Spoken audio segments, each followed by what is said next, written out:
I'm Nyssa Smith, and welcome to today's edition of You Are Home. Thank you for joining us. I'm here in central Pennsylvania, and today my focus is on how healthy the housing market is in State College. Actually, the entire area surrounding Penn State, which is Center County. Our segment today is 8 minutes long, but stick with me. We're going to go through this in a really fun way. We're going to dig in deep and analyze the market over the last 12 years. So here's your 2011 Central Pennsylvania Residential Real Estate Market Report. And as you see, the local market statistics I pulled from the Center County Association of Realtors, or CCAR. Okay, let's get into it. So before moving forward, I want to take a look back. So we're going to consider supply, the number of listings or number of homes that were listed, and we're going to consider demand, the number of listings that sold in each year. And then we're going to look at what the percentage is, the percentage of homes that actually sold during each year. So we're going to start with 1999. Let's take a look there. So there were 1,393 homes listed for sale that year.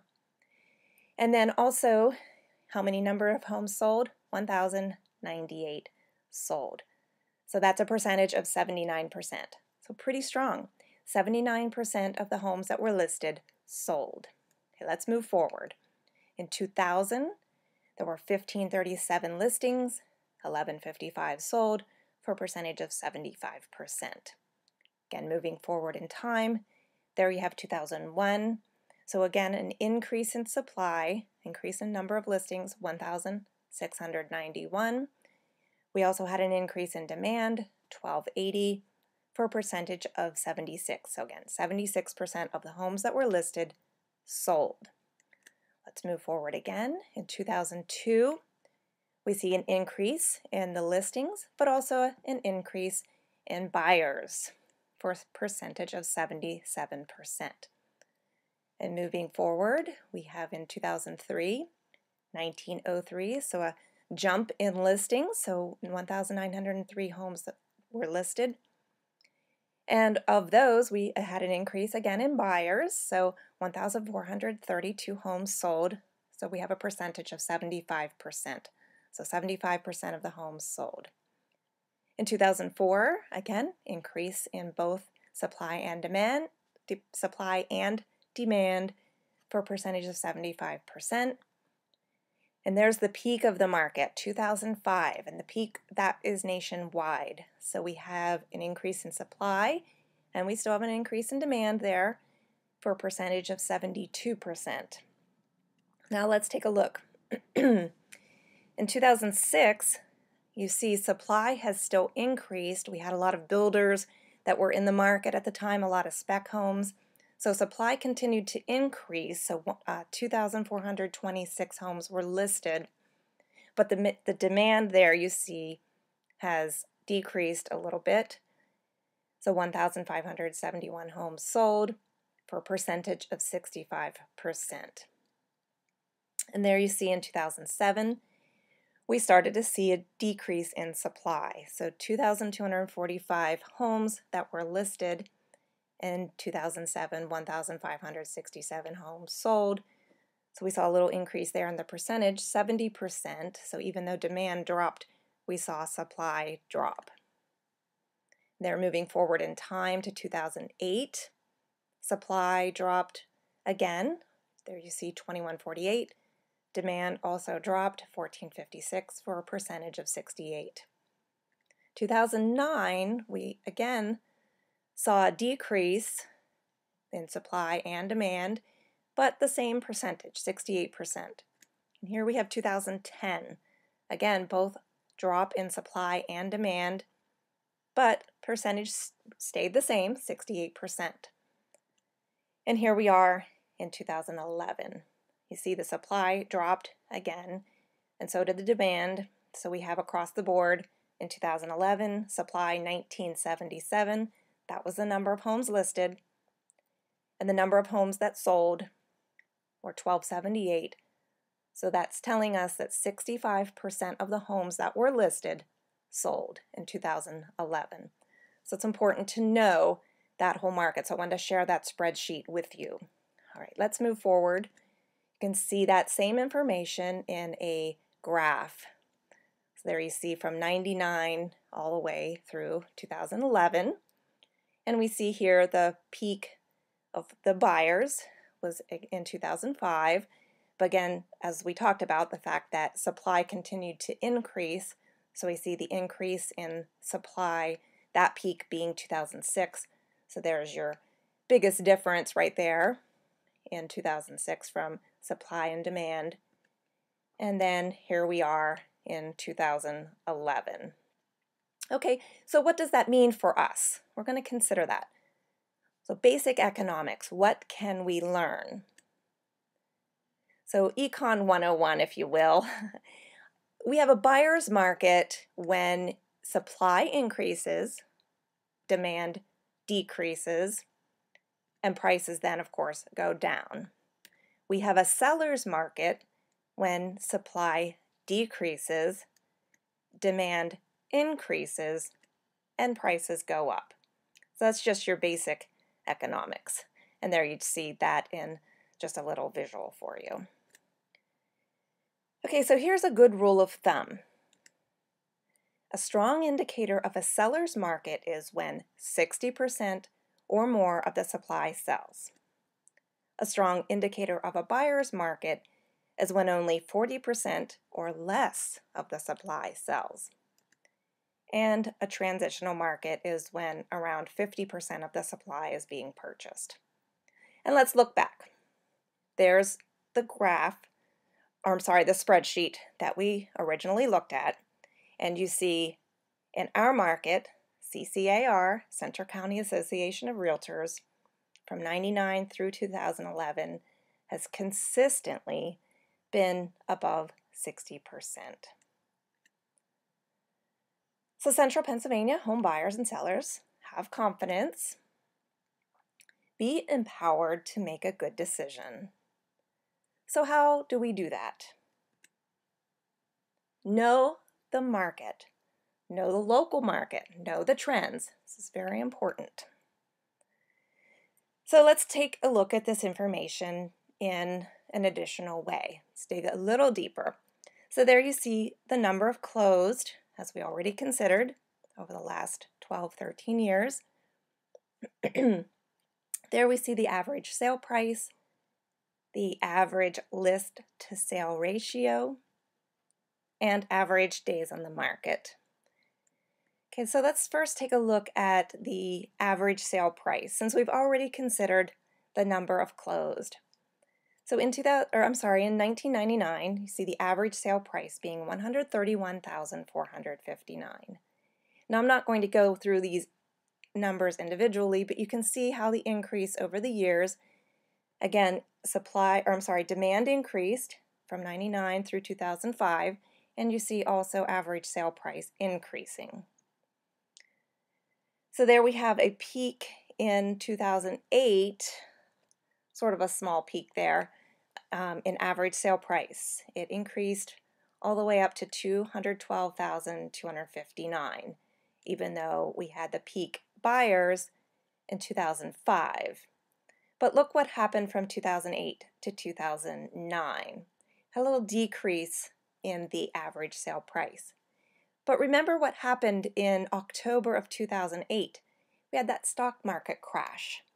So consumer confidence was down and affected, of course, sales in 2009. And we had that decrease in average sale price.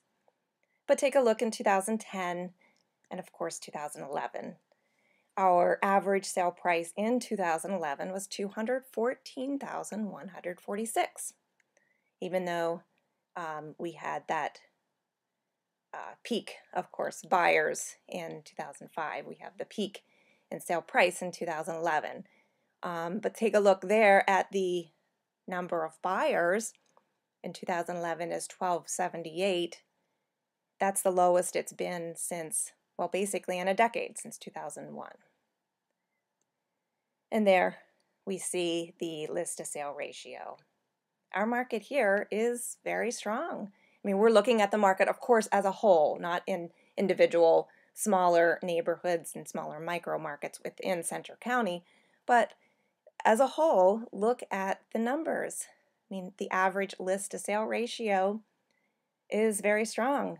We see 97, 97, 98 for a while, 98%, then it dropped to 97, but still 2011 was strong at 96%. And why is that? That's because supply and demand. We see that here in that spreadsheet. But wait, what about price reductions? Good question. Let's take a look at that. Now, I'm just showing you the last 3 years, but it has been consistent over the last 12. But for the sake of time, just showing you the last 3. And there you see the list to sale ratio going back to original list price is still quite strong, even in 2011 being 93.23%. So very strong. And again, why is that? There's our spreadsheet again of supply and demand. So now that we've considered that, let's take a look at the buying cycle. And there you just see the last 5 years from 2007 through 2011. So this is important for both buyers and sellers to know what is the trend. When do buyers buy? When's a good time to put my home in the market? So there you can see it's pretty consistent. It's that bell curve. You see lower number of sales in January, February, starts to increase March, April, May, a peak in June, July. Of course, then it starts to drop off August, September, October, November, and December. But it's still pretty consistent across the board. Although you have some specific things that happened within those time frames. Remember, going back to October 2008, remember we talked about the stock market crash, and think about how that affected sales. Again, consumer confidence was down, and since we're looking at a graph of closed properties, and it takes 45 to 60 days for a property to close, look at how this affected the first quarter of 2009. So we see a very low number of sales in January and February, and a little increase then in March of 2009. Now let's take that away and consider what occurred in the beginning of 2010. We had that home buyer tax credit. So let's take a look at how that affected sales. So we see in the first half of 2010, take a look at, we're looking at the orange bar. So properties had to be under contract by April and close by the end of June to qualify for that tax credit. So take a look at the sales in January, February, March, April, May, and then we had that peak of closings in June 2010. But let's take away that tax credit. Now, how did that affect the sales? Take a look at July and August. Really, it dropped off quite significantly, although there were still buyers. I mean, homes did still sell in July and August, but the home sales were lower. But take a look at how the year finished out. Pretty strong in December 2010. So here we are. The red bar would be 2011. And you can take a look across the board. January, February, March, April, May, June, July, August, September, October, November, and December. Pretty typical market. Increased and then decreased. So what does that mean for us? Let's take a look at one more graph, and sellers definitely pay attention to this one. It's very important. So again, this is just the last 5 years, but has been consistent. These numbers have been consistent through the last decade in Centre County. But you see, this is percentage of sales price compared to days on market. So you see the blue bar, or blue line, excuse me, the blue line is 2011. And then looking at 2007, 2008, 2009, and 2010, comparing these 5 years, It's pretty consistent. The longer that a home is on the market, the less it sells for. So sellers, it's very important to price your home correctly. A lot of sellers have that misconception that, well, I can price my house a little higher because buyers are going to make an offer and I can always drop my price. But if the home does sell in the first 30 days, look how at the percentage. It's a high percentage that you can get pretty close to full price. Even 2011, it's 97.88 if it's sold in the first 30 days. And then, of course, the longer it's on the market, you can see 31 to 60, 61 to 90, or over 90 days. You see, especially in 2011, it's 89.3%. So that's your Central Pennsylvania residential real estate market report. Yes, you definitely can have confidence in purchasing a home in Center County. It is a good investment. Certain neighborhoods or certain price ranges could certainly be different. We looked at the market as a whole. Obviously, if there's a lot of homes listed in your neighborhood, your house price might have dropped. So that's it. That's your market report for Central Pennsylvania. Be sure to like, follow, subscribe, email me, whatever you need to do to continue to be alerted of all of our videos and our newsletters. So thanks for coming along with us on this edition of You Are Home. I'm Nyssa Smith, your friend in the real estate business.